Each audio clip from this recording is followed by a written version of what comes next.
You are listening to the Wealth Formula Podcast with Buck Joffrey. Get ready to change your life. Hello, everybody. This is Buck Joffrey. This is the first episode of the Wealth Formula Podcast. I am Buck Joffrey. That's my nickname, Buck. You can also look me up on LinkedIn as Mir Joffrey. That's M-I-R.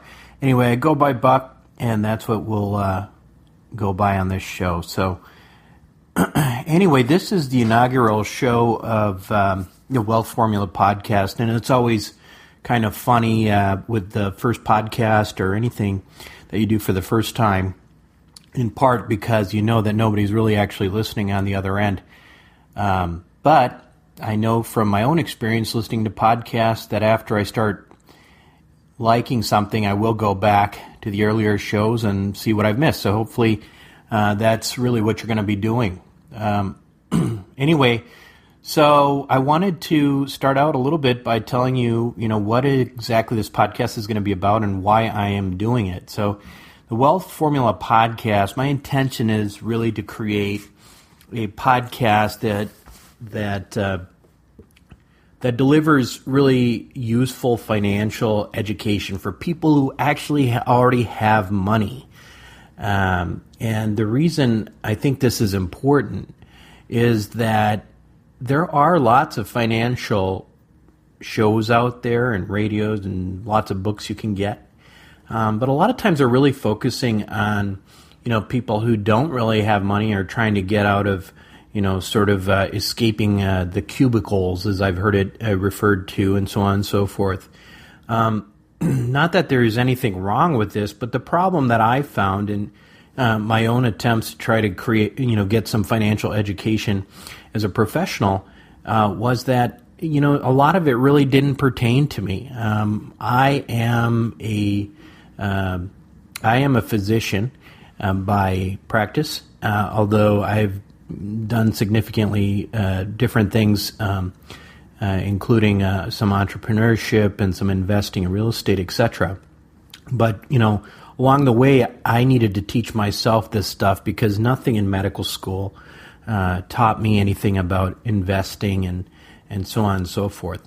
I was lucky in that I have a father who has been in real estate for about 40 years, and so I did learn, or at least get the courage to not be afraid of doing things that some people consider risky, but in reality I think is actually just smart. So that's why I'm doing this show. I think that there is a big missing element of education for people who are, high-paid professionals, and there's great opportunity out there for people who already have money in their pocket to take it to the next level and, hopefully create some freedom and time for themselves and their families. So anyway, I will say this, that, for the most part, this show is going to focus and assume that you probably make at least close to six figures. And, some of the shows that I'm going to do is going to focus on, people who actually probably make, at least, $200,000 a year. We'll talk about various types of investing that requires you to be an accredited investor, and I'll talk all about what that is in another show. But that would require a minimum income of $200,000 a year. So, anyway, without further ado, I think the first thing I'd like to address on this first podcast is, what exactly is the wealth formula? So I have a blog where there's lots of information where you can just teach yourself a lot about basic finance and things like that, called wealthformula.com. Wealth formula, there isn't one, very, very, discrete formula to it, but there are some basic principles that I think that people who really do extremely well know about and try to utilize in terms of growing wealth quickly. And just to name a few of those, one is multiple streams of income. So most people who are listening to this probably have a good paying job. They're salaried. You might be a physician or a lawyer, an MBA, whatever, a manager. But that is just one stream of income. There's nothing wrong with it. But one of the principles of growing wealth is to have income coming in from multiple areas. The second principle I think is really important is that some of these streams of income, not necessarily all of them, but some of them be passive streams of income. And what does that mean? That's thrown around a lot.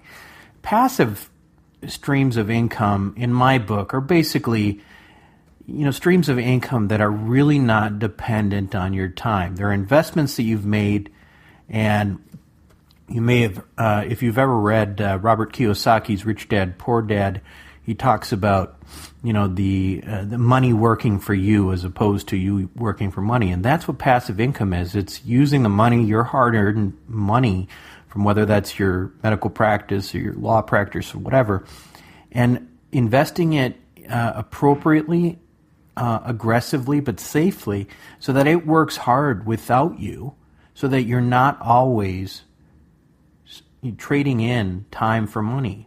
The goal here, I think, for true wealth, and the way I define wealth, is to think of a time in your life potentially that you could, make money without trading it in for time.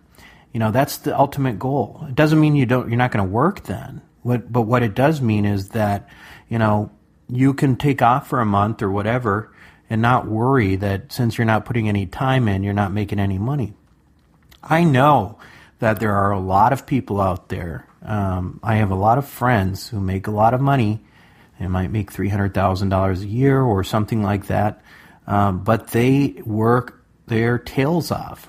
And if they stop working, they don't make that money anymore. And that's fine, but if you have the luxury to let your money work for you, you're going to really enjoy the fruits of that. And hopefully some of these shows will help you try to get a better grasp on how you can do that. And it's not all that difficult. And that's one of the things I think is really important. I think a lot of my friends that I talk to who are high wage earners think all of this stuff is so hard, but it's not. It's basic stuff. And if you've got an advanced degree, etc., all you need to do is really take some time to learn it.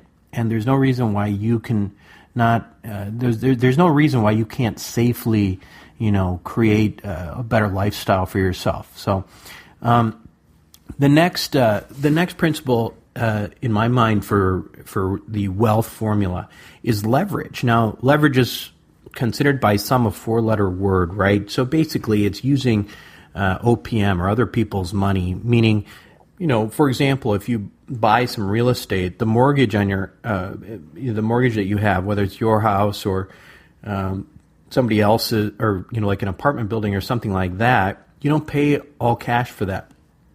You put down a certain amount, and then the bank puts up a certain amount, and that's called leverage. That is leveraging the money that you have to buy something that you can't afford or you'd rather not pay all cash for. And the reason that leverage is really important is that it allows you to create wealth at a quicker rate.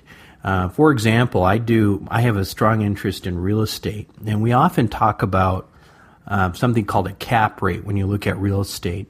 And a cap rate is a, kind of just a fancy way of saying if you take how much money you make, if you paid all cash for a property, what percentage per year do you make back from what you put into the property? So, for example, if you bought a property for $100,000 cash and you made $10,000 per year net on that property, the cap rate would be 10%. Now, if you leverage, in other words, if you borrow money from the bank, say you borrow $80,000 and put $20,000 on it, that cap rate of 10, that's your return on investment, is 10%, right? So 10,000 out of 100,000. Well, all of a sudden that cash on cash goes way up. In other words, even though the return on investment was 10% if you paid full cash for that building, if you leverage it, your return on investment actually multiplies by a factor depending on how much leverage you have. So you may have a cap rate of 10, and you might actually get a return on investment of 20%. In other words, you put down, $100,000 on a building, and you get $20,000 per year back on your investment. So that's the principle of leverage, and pretty much everybody who is really wealthy utilizes leverage. The last thing I think that's really important in terms of just basic understanding of how to grow wealth quicker is the concept of velocity, which really does go hand in hand with return on investment. The best way of describing velocity to me is simply, if you invest in something, say you put $100,000 on something, how long does it take you to get your money back? So if your return on investment is 25%, then it will take you 4 years to get your money back, because you'll be at 100% of your investment in 4 years. So one of the things that we have to look at when we invest in things is what exactly our return on investment is and how quickly we can get that money back in our pockets so that we can invest in the next thing. And this is how you create wealth. There's lots more to this, obviously, and I'm just touching on the surface of it, and I don't pretend to know everything, but I do know a lot more than most of my colleagues who are professionals and high wage earners, so I'm sharing this with you. Anyway, this is, again, a very basic breakdown. There's lots of information. We're going to interview lots of guests in different areas that I'll help you vet, at least in terms of who to listen to, etc. In future shows. So this is just an introduction. The last thing I'll leave you with is this.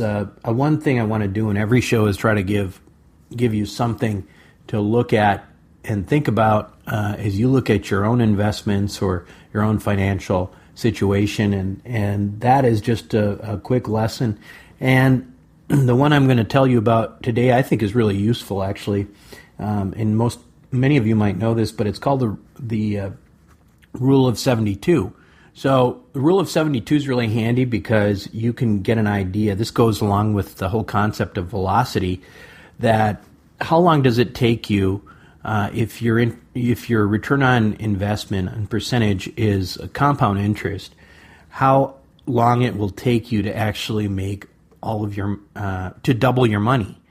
So in other words, if you invested $100 in something, and you knew that